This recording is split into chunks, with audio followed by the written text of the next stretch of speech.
Hello everyone, this is Ratnakar Singh. Welcome to Aryan education Foundation. आशा करता हूँ आप सभी स्वस्थ होंगे, मस्त होंगे और पढ़ाई में कम्प्लीटली व्यस्त होंगे। मैं रत्नाकर सिंह आप सभी का स्वागत करता हूँ एक बार फिर से आपके अपने YouTube channel Aryan education foundation में। आर्यन एजुकेशन फाउंडेशन में जैसा कि मैंने सिलेबस एंड पेपर पैटर्न का वीडियो डाल दिया था, उसमें हमने डिस्कस किया था कि आपके सामने एक बैच आ रही है जिसका नाम है लक्ष्य बैच। और लक्ष्य बैच में क्या कराया जाएगा, आपका कंप्लीट क्लास 10th का मैथमेटिक्स करवाऊंगा, यानी मैं खुद कराऊंगा। और एक मैम आएंगी आपका साइंस कराएंगी, वो भी complete science free of cost. तो आपसे मैं फिर एक बार बोल रहा हूँ, जिन बच्चों ने ये पूरा बैच क्लियर कर लिया, जिन बच्चों ने पूरा बैच कंप्लीट कर लिया, वो एग्जाम में जाके बैठेंगे तो उनको लगेगा कि हाँ, हमने कुछ पढ़ा है। फिर से मैं बोल रहा हूँ, र्यूमर पे ध्यान नहीं देना है आपको। र्यूमर क्या कह रहा है ना, लोग क्या कह रहे हैं उस पर ध्यान नहीं देना है। सिर्फ अपना सिलेबस उठाओ और पूरा खत्म कर डालो सिलेबस टाइम टू टाइम, ताकि एग्जाम होने से पहले आपका पूरी तरीके से सिलेबस खत्म भी हो जाए और क्या कर लो, रिवाइज भी कर लो। तो उसी को हम आज, उसी लेक्चर को आज आगे बढ़ाते हुए हम डिस्कस करेंगे। क्या लक्ष्य बैच में पहला चैप्टर आपके एनसीईआरटी का है। क्या पहले चैप्टर का एनसीईआरटी का नाम है रियल नंबर। तो चलिए स्टार्ट करते हैं अपना टॉपिक बिना टाइम वेस्ट किए। ये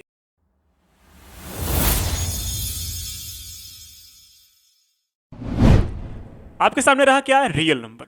क्या रहा, रियल नंबर। रियल नंबर के बेसिक्स को आपने क्लास 9th में थोड़ा बहुत डिस्कस कर लिया था, है ना। अरे कर लिया था कि नहीं।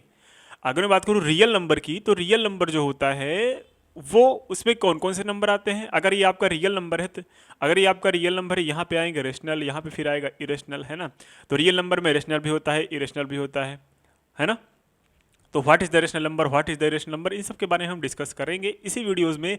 लेकिन लेकिन लेकिन आपके, अगर मैं बात करूं आपसे कि रेशनल और इरेशनल में एक होता है टर्मिनेटिंग एंड नॉन टर्मिनेटिंग, ये सब बातें आपने क्लास 9 में पढ़ी थी, है ना। उसको हम न डिस्कस करके हम बस ये जानेंगे कि रेशनल क्या होता है, इरेशनल क्या होता है, और एक चीज़ और, प्राइम फैक्टराइजेशन भी आपको जानना होगा इस वीडियो में। क्या जानेंगे, फिर हम प्राइम फैक्टराइजेशन जानेंगे। मतलब एक टाइप का अगर देखा जाए तो हम सबसे पहले प्राइम फैक्टराइजेशन जान लेते हैं, फिर रेशनल जान लेते हैं, फिर रेशनल जान लेते हैं, फिर आपका चैप्टर क्या हो जाएगा, खत्म। उसके बाद हम चलेंगे एक्सरसाइज के ऊपर। ठीक है, चलिए स्टार्ट करते हैं अपना टॉपिक जिसका नाम है रियल नंबर। और रियल नंबर में सबसे पहले जानेंगे हम, देखो रियल नंबर में दो टॉपिक पढ़ना है आपको, फंडामेंटल थ्योरम ऑफ अरिथमेटिक पढ़ना है और इरेशनल नंबर पढ़ना है। लेकिन इससे पहले अपने आप को क्या जानना है, अपने आप को जानना है रियल नंबर। क्या जानना है, रियल नंबर। ठीक है, अब रियल नंबर क्या होता है सर। सर रियल नंबर हमने पढ़ा हुआ है कभी, पढ़ा है कि नहीं पढ़ा है। अरे बिल्कुल पढ़ा है बच्चा, है ना। कैसे पढ़ा है, ध्यान से देख लो, है ना। ये जो रियल नंबर होता है, ये जो रियल नंबर होता है, इसमें दो नंबर्स आते हैं। कौन कौन से नंबर्स आते हैं, सबसे पहला आता है सर जी रेशनल नंबर। कौन सा नंबर, रेशनल नंबर। फिर क्या आता है, इरेशनल नंबर, है ना, इरेशनल नंबर। ठीक, एक तो आया रेशनल नंबर, एक तो आया इरेशनल नंबर। अच्छा, रेशनल नंबर सर किसको बोलते हैं, ऐसे नंबर जिसको पी बाई क्यू के फॉर्म में लिखा जा सके और q does not is equals to क्या होने चाहिए, जीरो। और पी और क्यू क्या होने चाहिए, पी एंड क्यू आर कम को प्राइम, क्या होने चाहिए, को प्राइम। तो अगर ऐसी बात है तो ये नंबर क्या हो जाएगा, रेशनल नंबर हो जाएगा। और ऐसा नंबर जिसको पी बाई क्यू के फॉर्म में ना लिखा जा सके उसको क्या बोलते हैं, उसको इरेशनल नंबर बोलते हैं, है ना। इसको आपने क्लास 9 में खूब अच्छी तरीके से पढ़ा था। क्लास 9 में आपने एक चीज़ और पढ़ा था कि ऐसे नंबर जो क्या हो, जो नॉन टर्मिनेटिंग हो, क्या हो, नॉन टर्मिनेटिंग हो। ठीक है, नॉन टर्मिनेटिंग हो, और क्या हो, नॉन रिपीटिंग भी हो, या फिर नॉन रिकरिंग भी हो, है ना। नॉन रिपीटिंग भी हो और नॉन रिकरिंग भी हो, है ना। हम ये बोल सकते हैं तो ऐसा नंबर जो नॉन टर्मिनेटिंग नॉन रिपीटिंग हो उसको क्या बोलते हैं, इरेशनल नंबर बोलते हैं। कौन सा नंबर बोलते हैं, इरेशनल नंबर बोलते हैं। अच्छा, रेशनल नंबर किसको बोलते हैं, रेशनल नंबर को हम क्या बोलते हैं, रिपीटिंग होता है। ये क्या होता है, रिपीटिंग होता है। अच्छा, रिपीटिंग कब होता है, जब ये नॉन टर्मिनेटिंग हो तब। अगर नॉन टर्मिनेटिंग है मतलब इल्यूमिनेट भी नहीं हो रहा है और क्या हो रहा है, रिपीट भी हो रहा है, तो उसको क्या बोलते हैं, रेशनल नंबर। अच्छा सर, एग्जाम्पल देख के बताइए हमें। बिल्कुल, एग्जाम्पल देख लो। एग्जाम्पल कैसे आएगा, सपोज दैट अपने पास कोई नंबर है 3.7255555। देखो यहाँ पे ये नंबर बार बार क्या हो रहा है, रिपीट हो रहा है ना। ये नंबर क्या हो रहा है, बार बार रिपीट हो रहा है। इसका मतलब ये दोनों, ये वाला नंबर क्या हो जाएगी, ये वाला नंबर हो जाएगा रेशनल नंबर। और इसमें अगर हम बात करें, यहाँ पे हम बात करें 3.7521234567 ऐसे ऐसे चलता चला जा रहा है। तो ऐसे नंबर्स, ये ऐसा डेसिमल्स है जो नॉन टर्मिनेटिंग भी है और क्या है, नॉन रिकरिंग भी है, मतलब नॉन रिपीटिंग भी है। तो ऐसे नंबर्स को क्या बोलेंगे, ऐसे नंबर्स को हम बोलेंगे इरेशनल नंबर। तो बेसिक्स यहाँ पे आपकी क्लियर हुई, what is the rational, what is the irrational. अब हम चलिए जानते हैं what is the fundamental theorem arithmetic. चलिए, अब फंडामेंटल थ्योरम क्या होता है सर? तो सबसे पहले पढ़ते हैं फंडामेंटल थ्योरम होता क्या है, उसके बाद समझने की कोशिश करते हैं। ओके, चलो।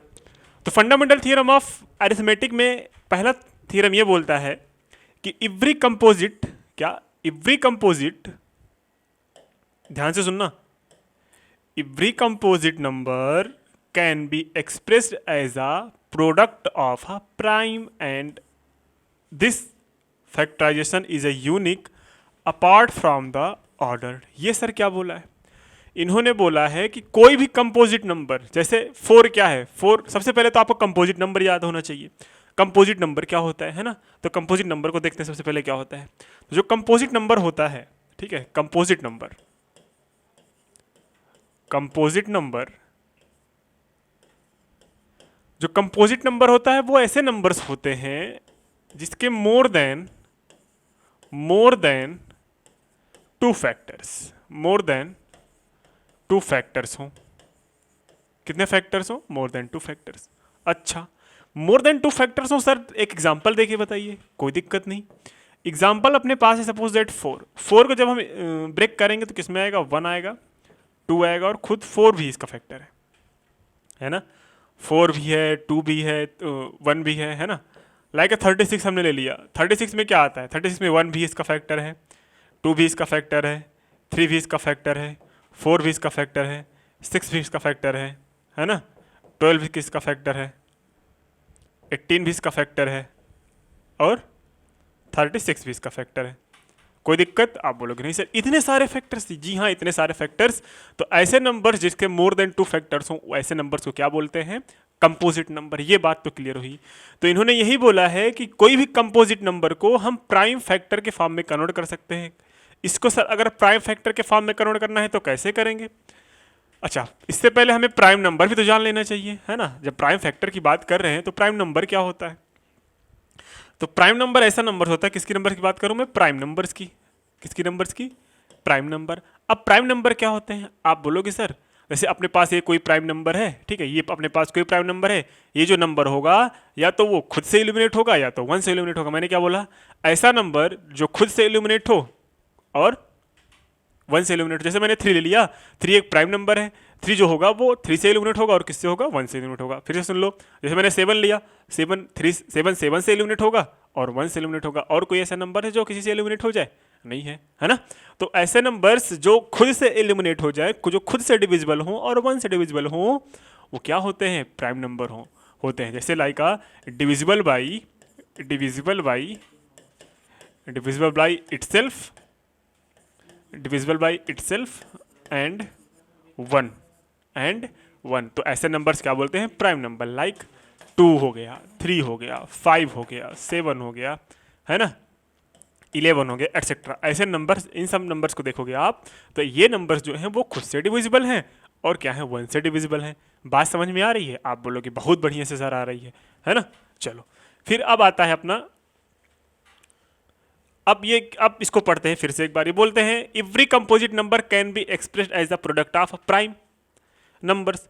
अब हम कोई कंपोजिट नंबर ले लेते हैं, तो आपको बताते हैं, ठीक है, कंपोजिट नंबर ले लेते हैं। एक कंपोजिट नंबर ले लो भाई, है ना, ले लो कंपोजिट नंबर। जैसे कंपोजिट नंबर हमने जैसे 36 ही लिया था कंपोजिट नंबर हमने 36 ले लिया। अब इसको हमें ब्रेक करना है किसमें? प्राइम फैक्टराइजेशन में। इसको हम सबसे पहले क्या लिख सकते हैं सर जी? 2 लिख सकते हैं कि नहीं लिख सकते? फिर इसको हम क्या लिख सकते हैं सर जी? 3 लिख सकते हैं कि नहीं लिख सकते? फिर इसको हम लिख सकते हैं सर जी 2 लिख सकते हैं। फिर क्या लिख सकते हैं? इसको 3 लिख सकते हैं कि नहीं लिख सकते? देखो 2 2 ज़ा 4, 3 3 ज़ा 9 और 4 9 ज़ा 36। तो यहाँ पे हम इसको क्या लिख दिया? 2 की पावर 4 एंड 2 की पावर 2 क्या लिख दिए? 2 की पावर 2 इंटू 3 की पावर 2। अगर ब्रेक करना नहीं आता तो सीधी सीधी बात, ऐसे एक लाइन बनाओ, यहाँ पे 36 लिखो, ब्रेक करो, प्राइम नंबर से डिविजिबल करो, 2 से इल्यूमिनेट होगा, बिल्कुल होगा सर। अभी भी 2 से जाएगा, बिल्कुल होगा सर। फिर अब कोई दूसरा प्राइम नंबर लेते हैं, 9 डिविजिबल हो जाए तो 3 ले लिया हमने, 3 3 जा 9, फिर से क्या ले लिया? 3 ले लिया। तो जब इसको ब्रेक करोगे सारे क्या है? प्राइम नंबर्स हैं, है ना? इसलिए हम 36 को क्या ले सकते हैं? 2 इंटू 3 इंटू 2 इंटू 3 फिर 2 का स्क्वायर इंटू 3 का स्क्वायर। ये तो सर 9th में पढ़ा था हमने, बिल्कुल 9th में पढ़ा था, है ना। चलो फंडामेंटल थ्योरम पहला फंडामेंटल थ्योरम यही बोलता है कि किसी भी कंपोजिट नंबर को हम प्राइम फैक्टर के फॉर्म में लिख सकते हैं, आपको याद रहना चाहिए, ठीक है, बिल्कुल सर। फिर आता है नेक्स्ट, जैसे यहाँ पे 80 90 लिया था, 80 90 को हमने 2 की पावर 1, 3 की पावर 2, 5 की पावर 1, 7 की पावर 1, 13 की पावर 1 के फॉर्म में लिख दिया है, ठीक है, ये आपका एग्जांपल हुआ। नेक्स्ट आता है फंडामेंटल थ्योरम।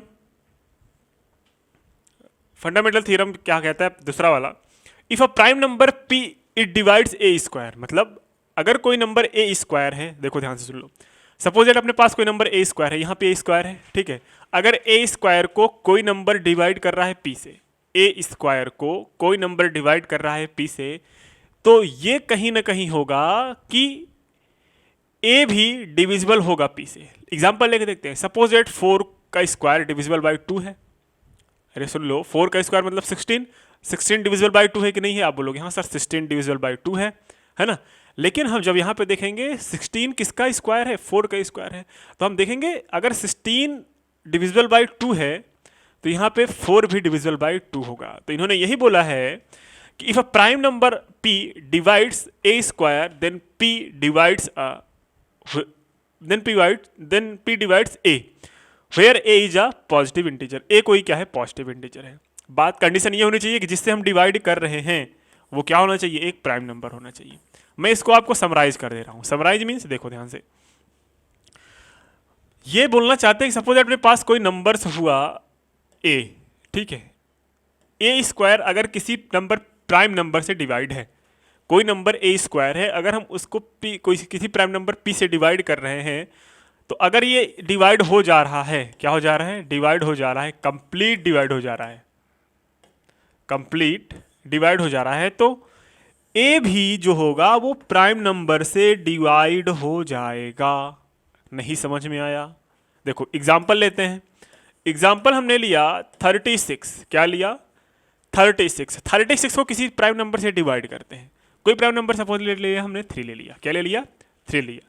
3 को 36 से डिवाइड कर रहे हैं, कितना आएगा, 12।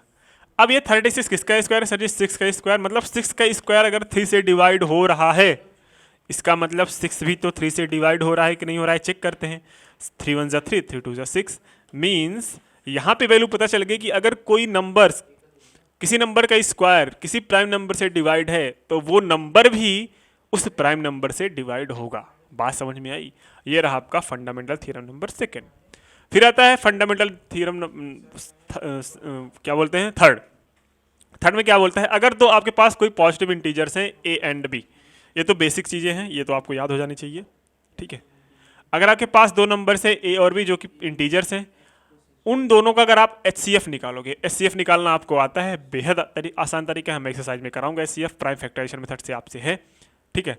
अगर इन दोनों का HCF निकाले, HCF of both integers into LCM of both integer, मतलब a इंटू बी, वो हमेशा इक्वल हो जाएगा इन दोनों को प्रोडक्ट के। मतलब ये कहना चाहते हैं कि अगर अपने पास दो नंबर्स है a और b, ध्यान से सुन लो, अगर अपने पास दो नंबर्स हैं a और b, इन दोनों का प्रोडक्ट जो होगा वो इज इक्वल टू होगा किसके, LCM ऑफ दोनों नंबर्स के, LCM ऑफ दोनों नंबर्स के multiplied by HCF of both numbers, HCF of both number. तो इस ये कंडीशन आपको बहुत ज़्यादा हेल्प करने वाली है आपके एक्सरसाइज सॉल्व करने में, ठीक है। तो ये नोट क्या लिखा गया है, ये नोट इसलिए लिखा गया क्योंकि कभी कभी दे देता है 3 नंबर्स A B C, तो वहाँ पे ये कंडीशन वैलिड नहीं है, ये वाली कंडीशन वहाँ पे वैलिड नहीं है। सिर्फ ये क्या लिखा गया है, this relationship only holds good for 2 numbers, ये सिर्फ 2 नंबर्स के लिए वैलिड है, 3 नंबर्स के लिए वैलिड नहीं है, 3 इंटीजर्स के लिए वैलिड नहीं है। बात समझ में आ रही है कि नहीं आ रही है? बिल्कुल बेहद आसान तरीका है, इसमें घबराने की कोई ज़रूरत नहीं है आपको, ठीक है। ये हुआ आपका फंडामेंटल नंबर थ्योरम थर्ड। अब what the irrational number, irrational number को मैंने बताया था, the numbers is called irrational which if can not be written in the form of p by q where q does not is equals to 0, है ना। मतलब ऐसा numbers जिसको हम p by q के फॉर्म में नहीं लिख सकते वो क्या है, इरेशनल नंबर है। और p और q यहाँ पे क्या होता था, p और q होता था यहाँ पे को प्राइम। क्या होता था? को प्राइम। ठीक है, इंटीजर्स हो सकते हैं, यहाँ पे भी तो इंटीजर्स हैं, यहाँ पे को प्राइम हो सकते हैं, को प्राइम इंटीजर्स हो सकते हैं। ठीक है, अब सर को प्राइम नंबर्स क्या होते हैं इसको भी बता दो, है ना, क्यों बार बार को प्राइम चिल्ला रहे हैं आप, है ना। तो को प्राइम क्या होता है? तो को प्राइम नंबर ऐसे नंबर्स होते हैं, ध्यान से सुन लो, को प्राइम नंबर ऐसे नंबर्स होते हैं जिनका अगर हम HCF निकालें, क्या निकालें? HCF निकालें, तो उसका HCF कितना आ जाए? 1 आ जाए। कितना आ जाए? 1 आ जाए। Coprime number are those number which HCF is 1। क्या उसका HCF कितना हो जाए? 1 हो जाए। ऐसे नंबर्स को हम बोलते हैं को प्राइम नंबर। ठीक है, चलो अब इरेशनल नंबर समझ में आ गया, दोनों थियरम समझ में आ गए तीनों। अब हम चलते हैं एक्सरसाइज पे। एक आपके एग्जाम में आता है, 3 क्वेश्चन पूछते हैं, कभी कभी पूछ लेता है √2, कभी कभी पूछ लेता है √3 और कभी कभी पूछ लेता है √5। इन तीनों में से एक क्वेश्चन आना तय है आपके एग्जाम में, पूछेगा कि proof that √2 is irrational number, √3 is irrational number, √5 is irrational number. जिसमें √2 हम चेक करने वाले हैं कि √2 इज इरेशनल नंबर कैसे प्रूफ करेंगे। इसी हिसाब से हम √3 भी प्रूफ कर लेंगे, इसी हिसाब से हम √5 भी प्रूफ कर लेंगे। चलिए स्टार्ट करते हैं proof of √2 is a irrational number.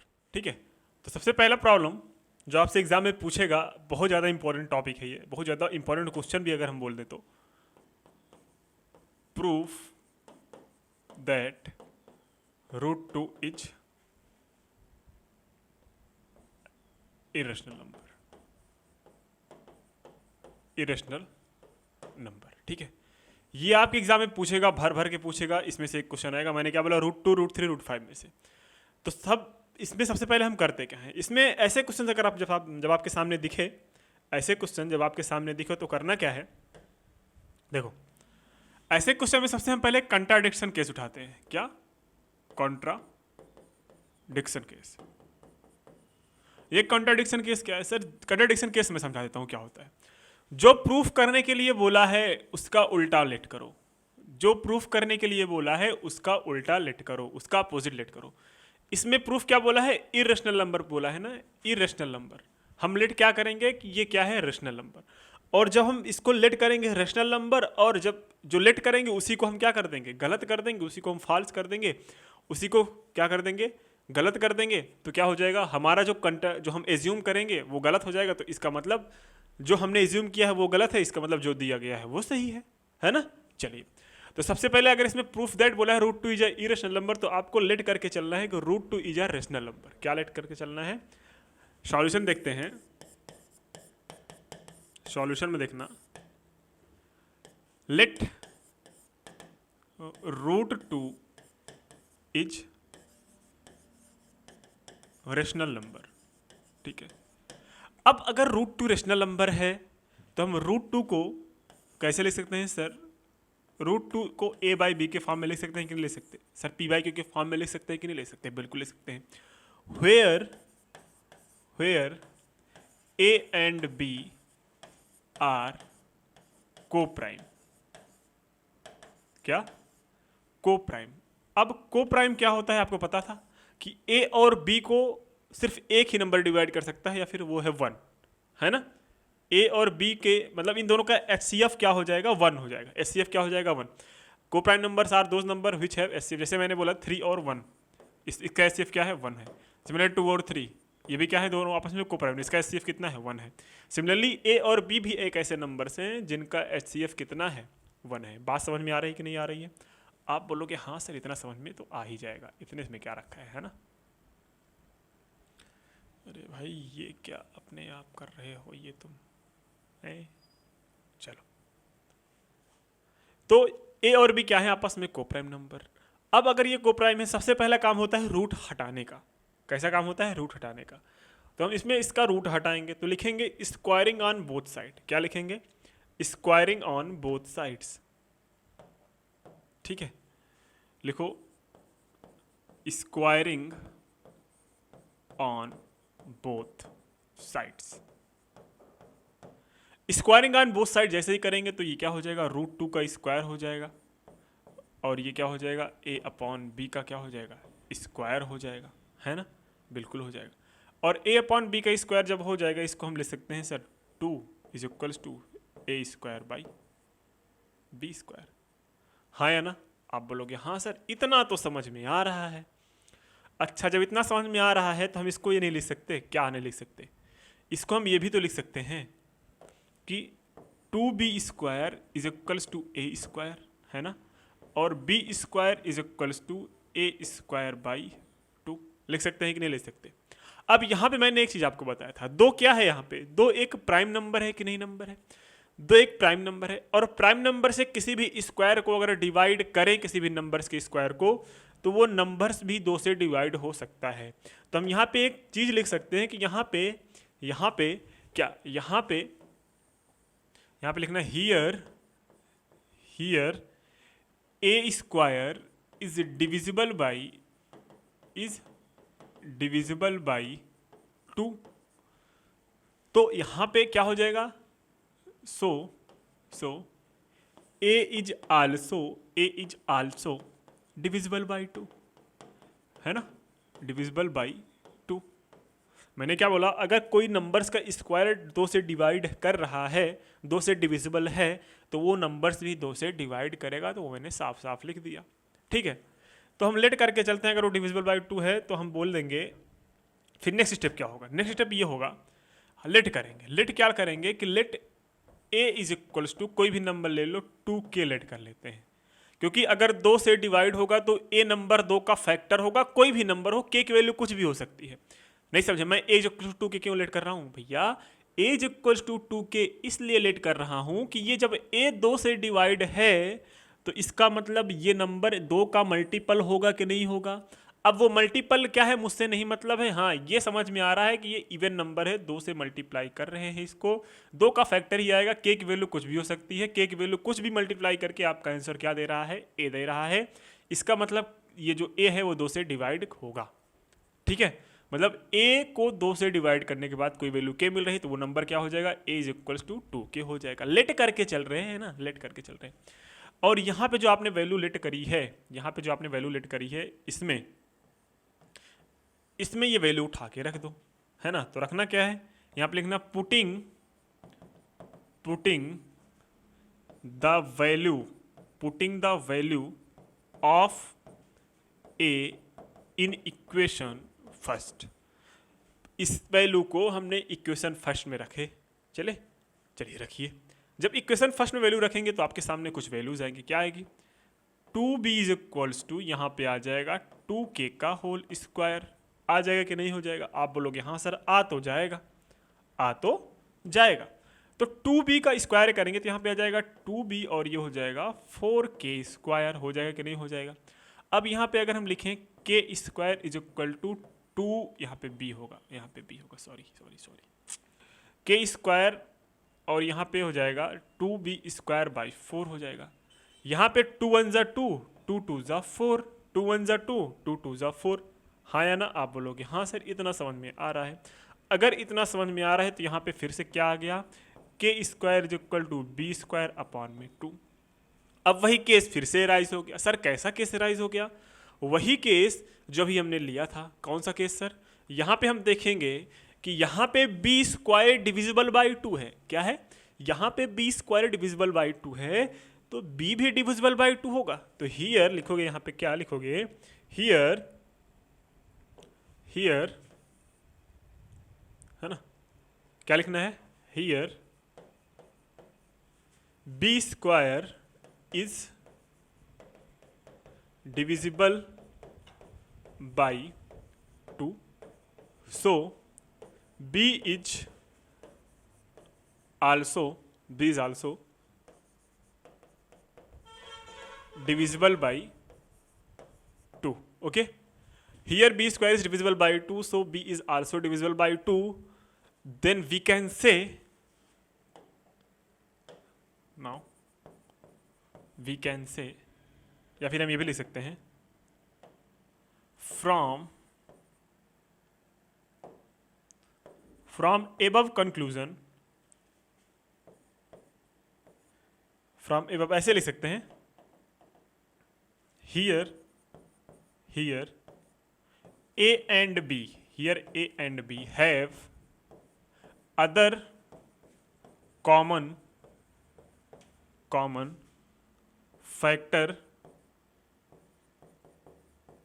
other than 1, which is true. Which is to,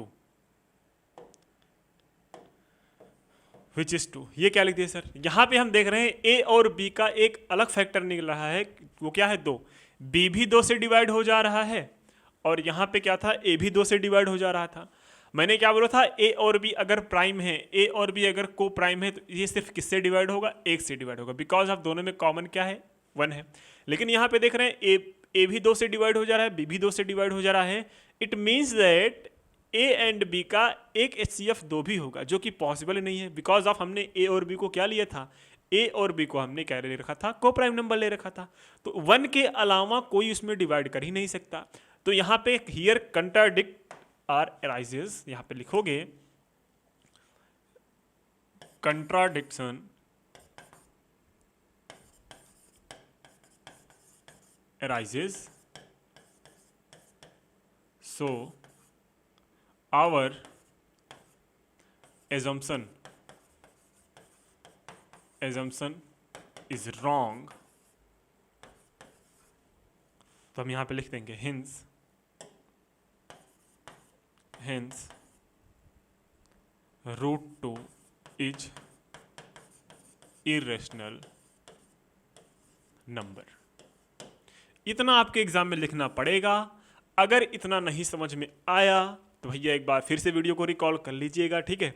यहाँ तक मैंने कोई क्वांटम फिजिक्स नहीं पढ़ाई है जो आपको नहीं समझ आएगा, है ना। यहाँ तक हमने कोई क्वांटम फिजिक्स नहीं पढ़ाई, बस बेहद आसान क्वेश्चन था, मैंने उसको समराइज कर दिया, ठीक है। अगर आप इसको नोट करना चाहते हो तो नोट कर लो, और जब आप इस पर प्रैक्टिस कर लोगे ना, मैं सच बता रहा हूँ, जो मैं इतना लेंदी किया हूँ, इससे छोटा आप करोगे, इससे छोटा आप करोगे, इतना मैं बोल रहा हूँ। अगर इसे शॉर्ट लेना चाहते हो तो ले लो, ठीक है। और आपके लिए होमवर्क क्या है, होमवर्क ये है कि आप प्रूफ करिए कि root 3 and root 5 is irrational number. अब रूट 3 कैसे करेंगे, जहाँ जहाँ पे 2 है वहाँ वहाँ पे क्या लिखोगे, 3 लिखोगे। जहाँ जहाँ पे 2 है वहाँ वहाँ पे 3, किसके लिए, 3 के लिए। जहाँ जहाँ पे रूट 5 है वहाँ वहाँ पे आपको क्या लिखना है, 5 लिखना है, ठीक है। जहाँ जहाँ पे 2 है वहाँ वहाँ पे 5 लिखना है, किसके लिए, रूट 5 के लिए। तो यहाँ तक समझ में आ रहा होगा कि नहीं आ रहा होगा, पक्का आ रहा होगा ना, पक्का, कोई दिक्कत दुख तकलीफ तो नहीं है, सच बताना। अगर समझ में आ रहा हो तो वीडियो को भैया लाइक जरूर कर दो, है ना। तो माइंड मैप हमने क्या देखा, हमने फंडामेंटल थ्योरम ऑफ अरिथमेटिक देखा, रियल नंबर्स क्या होते हैं, इरेशनल नंबर देखा, और non terminating and non repeating values क्या होती हैं, इसको भी देखा। तो इस वीडियोज में हमने कंप्लीट की पूरी थियरी किसकी, पहले चैप्टर की। अब हम डिस्कस करेंगे नेक्स्ट एक्सरसाइज में कुछ एग्जाम्पल, नेक्स्ट वीडियो में एग्जाम्पल ऑफ NCERT, एंड क्या करेंगे, बहुत सारे क्वेश्चन की प्रैक्टिसेस। तो NCERT का 1.1 भी हम नेक्स्ट वीडियो में डिस्कस करेंगे, लेकिन उससे पहले हम NCERT के क्या करेंगे, एग्जाम्पल के बाद क्या करेंगे, एक्सरसाइज। तो चलिए आज के वीडियो में इतना रखते हैं। आई होप आप लोग स्वस्थ होंगे, मस्त होंगे, और मिलते हैं नेक्स्ट वीडियो में नए एनर्जी के साथ, नए कॉन्सेप्ट के साथ। तब तक के लिए शुभ रात्रि, जय हिंद एंड बाय बाय।